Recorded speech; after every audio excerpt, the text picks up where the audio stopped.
The student Dolly Sharma from जय Bharat defence academy. आप अभी जो ये वीडियोस देख रहे हैं वो काउंटडाउन है सीडीएस के एग्जाम के लिए। आप 15 डे देख चुके हो, 14 डे देख चुके हो, 13 डे देख चुके हो और 12 डे आज है।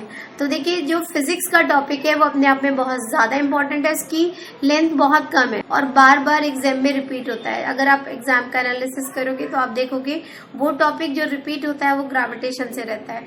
इसी में आप वैल्यू ऑफ जी के बारे में भी देख सकते हैं, डैप्थ के बारे में भी देख सकते हैं कि वैल्यू ऑफ जी कैसे कैसे चेंज होती है। तो मैंने जो आज आपको बता रही हूँ वो है फंडामेंटल फोर्सेस और उनकी स्ट्रेंथ के बारे में। तो बस इस टॉपिक को कम से कम 3 या 4 टाइम्स रिवाइज कीजिएगा, ये आपके लिए बहुत ज्यादा इंपॉर्टेंट है। इसके अलावा अगर आपको कोई भी क्वेरी है, बिकॉज ये हम एक सपोर्टिव एग्जाम के लिए बना रहे हैं कि एट एनी हाउ आपका एग्जाम क्रैक हो जाए। आज आपको सीडीएस की फिजिक्स के कुछ इंपॉर्टेंट पॉइंट्स बता रही हूँ। तो देखिए बहुत ज्यादा टफ नहीं है। आज जो मैं बात कर रही हूँ that is about fundamental forces. Fundamental forces तो सबसे पहले देखिए फर्स्ट वन है आपका strong nuclear force.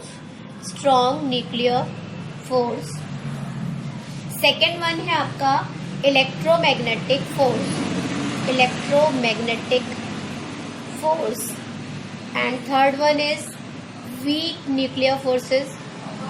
Weak nuclear forces. Nuclear forces. And fourth one is gravitational forces. Right. अगर मैं आपसे बोलूं कि इनकी स्ट्रेंथ को कंपेयर कीजिए तो स्ट्रॉन्ग न्यूक्लियर फोर्सेस को हम FSN से डिनोट कर दे रहे हैं इन शॉर्ट।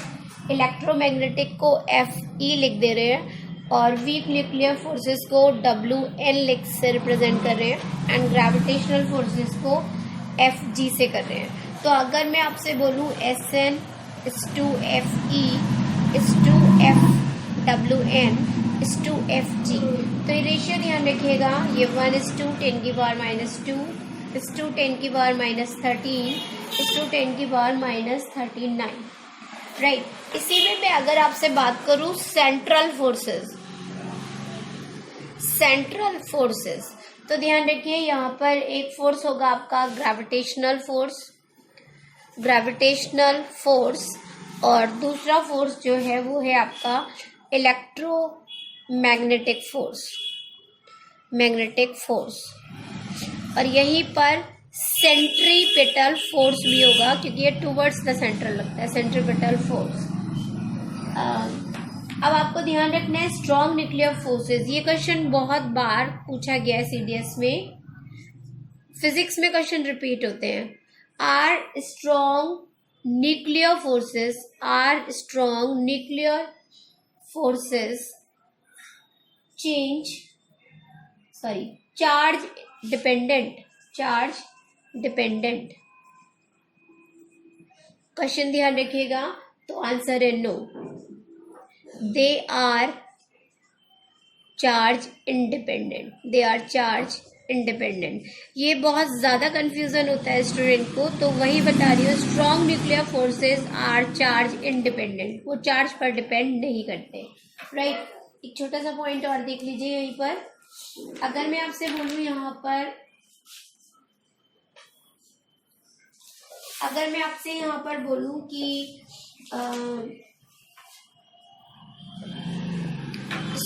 फोर्सेस फॉलो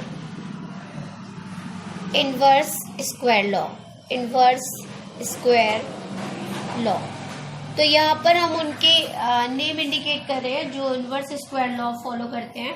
तो देखिए दो फोर्सेस है, एक है आपका ग्रेविटेशनल फोर्स, ग्रेविटेशनल फोर्स, और ये होता है F is equal to G m1 m2 upon r square, यानी F is directly proportional to 1 upon r square.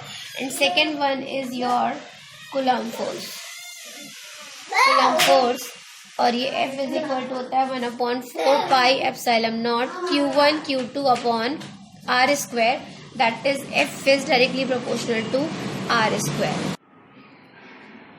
All the best for your exam, क्योंकि ये एग्जाम आपके लिए बहुत ज़्यादा इंपॉर्टेंट है और हम आई होप कि इसमें आपको सपोर्ट कर पाए। काउंटडाउन केवल इसीलिए। सब्सक्राइब कीजिए। थैंक यू, शुक्रिया, जय हिंद।